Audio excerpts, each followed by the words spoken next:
May it please the court, I'm Rod Smith, along with Marion Russ, the city attorney. I'm representing the city of Alachua. As is always the case, it was recently as yesterday, whenever you planned out your argument, this court tends to focus you on where you need to go. And so I don't want to start without going back to some overlying and overriding. I don't want to start without asking you, won't you concede the error of the court in saying that the request for the minutes was moved? The request for the minutes was moot. Because what on earth good could a public document do after the significance of that public document has waned and it only has archival? I think the court was correct in the following. What the court was saying is, wait a second, you sued us in January of 2007. The McCoy case and the litigation surrounding the election, which the election was upheld, was resolved way before that, I want to say in August of 2006. We know where the error was. The error was on a deputy city clerk who said that we can't give you the canvassing board minutes until those minutes have been subject to. Why isn't that enough? That's really not my question. Because the law, because the juncture is the law. A per se violation of the Constitution of Chapter 119. Because at this point in time, and I think what the court has said, and I think particularly is true, at this point in time, what the city came in and said, you're right, we made a mistake, we gave you the records, we made a mistake, we changed the procedures thereafter. You sued us in January of 2007. You affixed to the lawsuit brought under the Public Records Act, which is essentially to mandate or... What about the next time? What about the next? Why couldn't the city handle it the same way the next time? Well, they simply, well, frankly, because as the court knew, and as part of this record, what had happened was the procedure was changed thereafter. So we should rely on the good faith of your client. No, I don't think you have to rely on good faith. I think what the court was caught was in the context. What happens when the matter's been cured? The matter's been cured for months, and 5-6 months later, you file a lawsuit. And but Mr. Smith, that gets me back to my first question. Won't you concede that the matter was not and could not have been cured after the fact in this instance?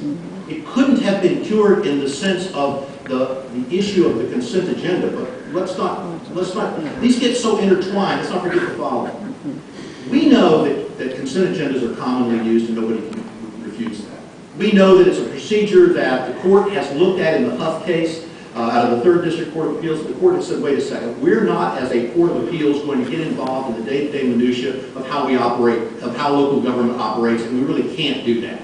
And they said, essentially, that's not a question that would be appropriate for us to delve into as long as the meeting is a public meeting. Backing up further in the Yarborough case, this court said, wait a minute, you don't have to have a posted agenda, but if you have a posted agenda, unless it violates your local charter or your local procedure rules, we're not going to say as a matter of law that it violates the Sunshine Act. Even if you add something to the agenda or you delete something from that agenda, that's still a matter that is not in and of itself the Sunshine violation.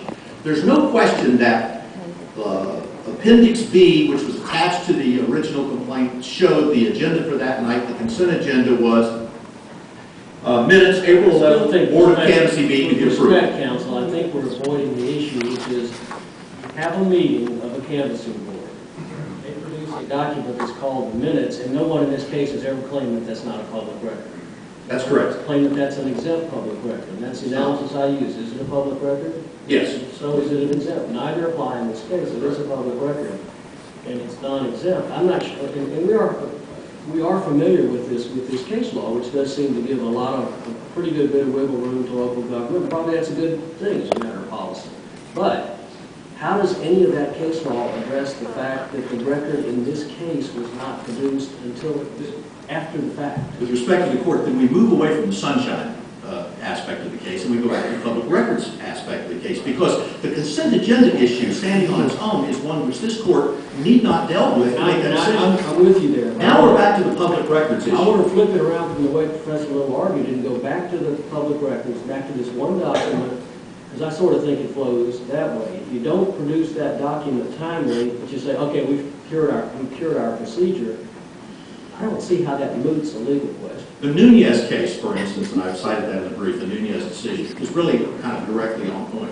What it says is that by the time the court got up, the court said, wait a minute, you already have that record. At the time you filed your lawsuit, you already have that record, therefore it's mooted. Now, if you're saying to me this is supposed to be a gotcha by which after you've admitted a mistake, after a mistake has been made, well, in this case, 9 months later, you file a lawsuit for a record that you've had now for months and months, at least 5 months, that you now have fees and costs involved in the filing of that lawsuit. They're entitled to declaratory relief. There's two problems with that. Number one, for declaratory relief, you have to have something to controversy, and we never controverted that that mistake had been made. Number two, at the time you file a lawsuit under Chapter 119, there has to be an issue.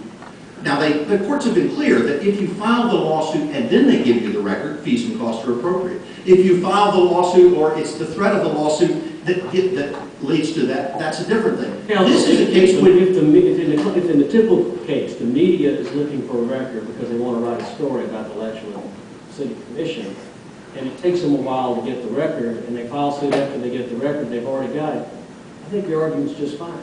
But if a citizen wants the record in order to participate in the local decision-making process to whatever extent that's allowed, and they don't get the record until after the decision's been made, I respectfully don't see how that case law supports your position. Well, and backing up, let's analyze it this way.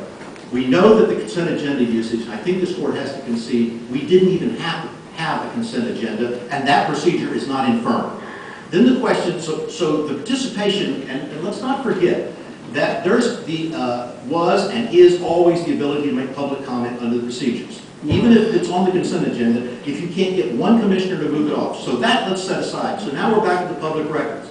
This court focused on the mootness the following way. You're seeking declaratory relief with there's nothing, you're asking really for an advisory opinion. There's nothing in controversy here in the sense that the city has admitted that that act of delaying delivery of those minutes until such time was an error by that deputy clerk. That's a fact. It was a public record at that point and it should have been delivered then.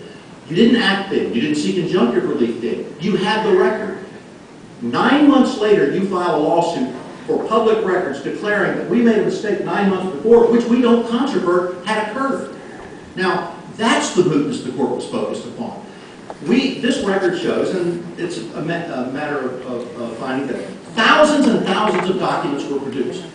This deputy clerk was one of the witnesses who produced thousands and thousands of documents. This deputy clerk made a mistake in determining that minutes had to be approved by the city commission before they were subject to being released. That act is done on May the 15th.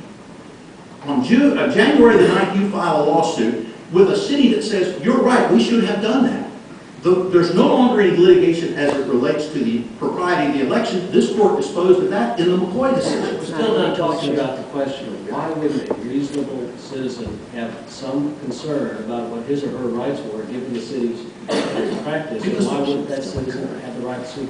Because the city's not in controversy. The city's saying, we made a mistake, we changed the procedures. You're saying it's the good faith of your client, which I don't doubt, but maybe these I think the judge looked at it in the context of, and you've read the decision, so you know how hard it has been to wrap your hands around all of the issues that have been raised. This has been a moving target from the outset. So